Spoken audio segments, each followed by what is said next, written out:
आम्ही गेले 12-13 वर्ष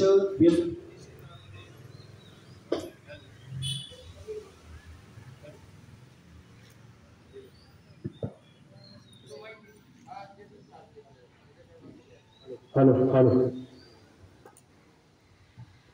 हॅलो हॅलो येतोय ना, आवाज येतो? हां, सॉरी फॉर दिस.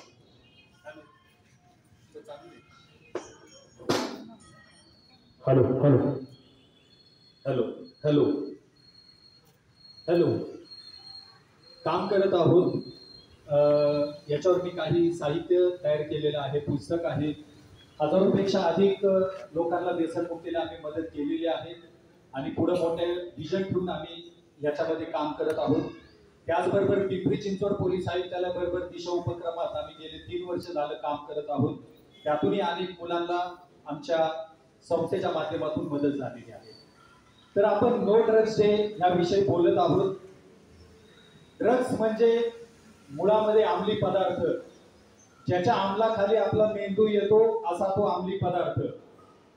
माझ्याही प्रवासाचं मी थोडंसं इतकं वर्णन करेल. कुठेतरी न कळत माझ्यापेक्षा दुपटीच्या वयाने मला बियर नावाचा एक पदार्थ पाजला आणि त्याच्यानंतर बरीच पडझड हुसवर तो शेवटपर्यंत देशी हलवट्टीपर्यंत पोहोचला. आई वडिलांची कृपा, परमात्माची कृपा याच्या माध्यमातून मला ह्या भीषण जाळ्यातून बाहेर पडण्यास मदत मिळाली आणि त्या गोष्टीने मी प्रेरित होऊन म्हणजे ह्याच देही मी ते सगळ्या वेदना सहन केलेल्या आहेत.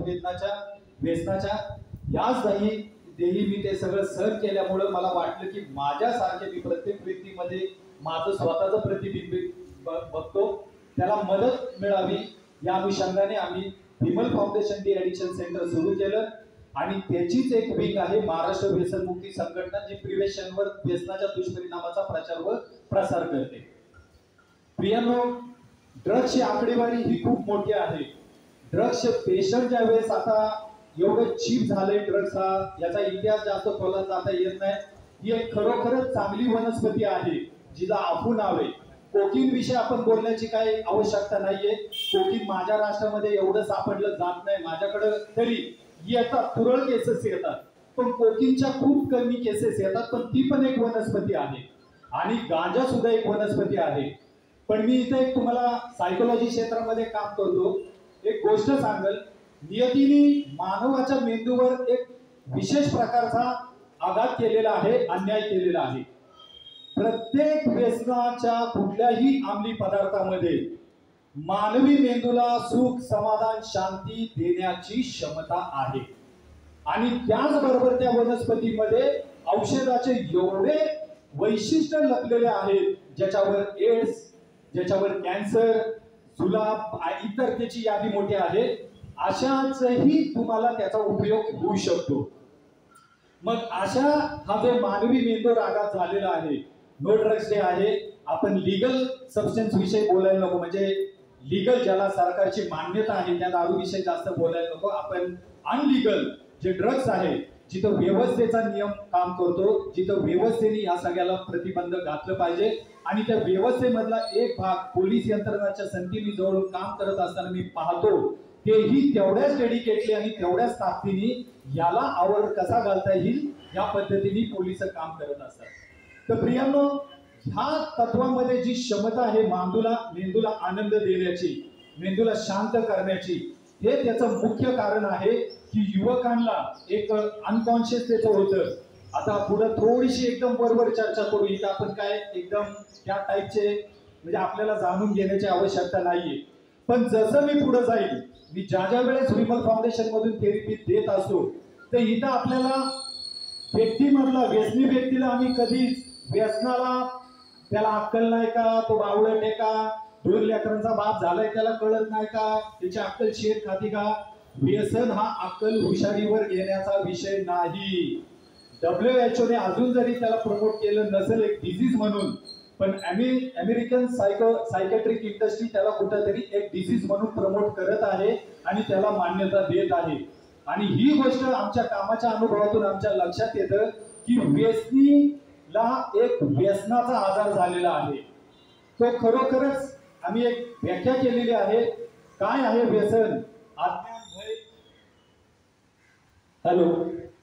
अज्ञान, भय, वेडेपणाचं मिश्रण म्हणजे व्यसन. तर पुढे ज्यावेळेस आम्ही बघत असतो, याच्यामध्ये काम करत असतो, सुख याच्यामधून मिळत असल्यामुळं कोकीन किंवा अफू सारख्या गोष्टींमध्ये मी थोडीशी जरी मात्रेमध्ये ते घेतलं, माझ्याकडे आता तंबाखूच्या पुडी सारखे ड्रग्सचे पेशंट आम्हाला मिळत आहेत, जे व्यासपीठावर काम करत आहेत, ते सगळे त्या क्षेत्राशी संबंधित आहेत.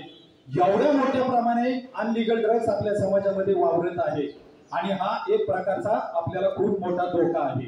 आजपर्यंत व्यसन कुठेतरी बाहेर, श्रीमंतांचं व्यसन जसं गरिबांना लागायला लागले, त्याच्या वेदना, त्याचं दुःख, त्याला सुख मिळतं, पण त्याच्या मागे त्याच्या कुटुंबाची होणारी सासे होतात ते आम्ही खूप जवळून पाहत असतो.